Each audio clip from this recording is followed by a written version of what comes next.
ओम शांति। सुनते हैं आज की रात्रि कहानी। रात्रि कहानी का शीर्षक है दुख का कारण। एक शहर में एक आलीशान और शानदार घर था। वह शहर का सबसे खूबसूरत घर माना जाता था। लोग उसे देखते तो तारीफ किए बिना नहीं रह पाते। एक बार घर का मालिक किसी काम से कुछ दिनों के लिए शहर से बाहर चला गया। कुछ दिनों बाद जब वह वापस लौटा तो देखा कि उसके मकान से धुआं उठ रहा है। करीब जाने पर उसे घर से आग की लपटें उठती हुई दिखाई पड़ी। उसका खूबसूरत घर जल रहा था। वहाँ तमाशबीनों की भीड़ जमा थी जो उस घर के जलने का तमाशा देख रही थी। अपने खूबसूरत घर को अपनी ही आंखों के सामने जलता हुआ देख वह व्यक्ति चिंता में पड़ गया। उसे समझ नहीं आ रहा था कि मैं करूँ तो क्या करूँ, कैसे अपने घर को जलने से बचाऊँ। वह लोगों को से मदद की गुहार लगाने लगा, वे किसी भी तरह उसके घर को जलाने से बचा लें। उसी समय उसका बड़ा बेटा वहाँ आया और बोला, पिताजी घबराइए मत, सब ठीक हो जाएगा। इस बात पर कुछ नाराज़ होता हुआ पिता बोला, कैसे न घबराओ, मेरा इतना खूबसूरत घर जल रहा है। बेटे ने उत्तर दिया, पिताजी माफ़ कीजिएगा, एक बात मैं आपको अब तक नहीं बता पाया था। कुछ दिनों पहले मुझे इस घर के लिए एक बहुत बढ़िया खरीदार मिला था। उसने मेरे सामने मकान की कीमत की 3 गुनी रकम का प्रस्ताव रखा। सौदा इतना अच्छा था कि मैं इनकार नहीं कर पाया और मैंने आपको बिना बताए ही सौदा तय कर लिया। ये सुनकर पिताजी की जान में जान आई।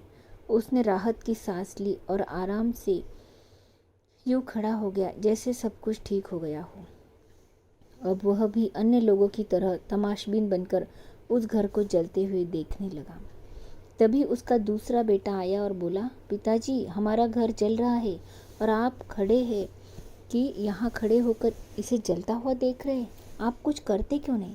बेटा चिंता की बात नहीं, तुम्हारे बड़े भाई ने ये घर बहुत अच्छे दाम पर बेच दिया है, अब यह हमारा नहीं रहा, इसलिए अब कोई फ़र्क नहीं पड़ता। पिताजी बोले, पिताजी भैया ने सौदा तो कर दिया था, लेकिन अब तक सौदा पक्का नहीं हुआ है, अभी हमें पैसे भी नहीं मिले हैं।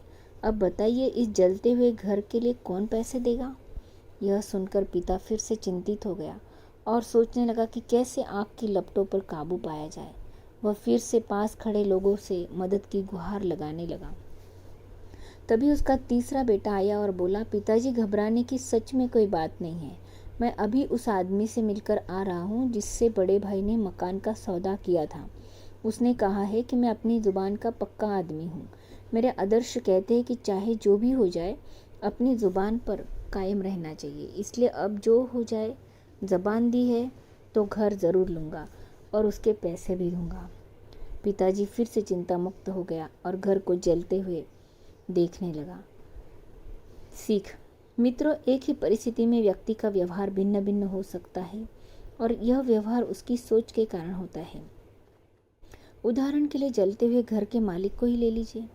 घर तो वही था जो जल रहा था, लेकिन उसके मालिक की सोच में कई बार परिवर्तन आया और उस सोच के साथ उसका व्यवहार भी बदलता गया। असल में जब हम किसी चीज़ से जुड़ जाते हैं तो उसके छीन जाने पर या दूर जाने पर हमें दुख होता है, लेकिन यदि हम किसी चीज़ को खुद से अलग कर देखते हैं तो एक अलग ही आज़ादी महसूस करते हैं और दुख हमें छूता तक नहीं।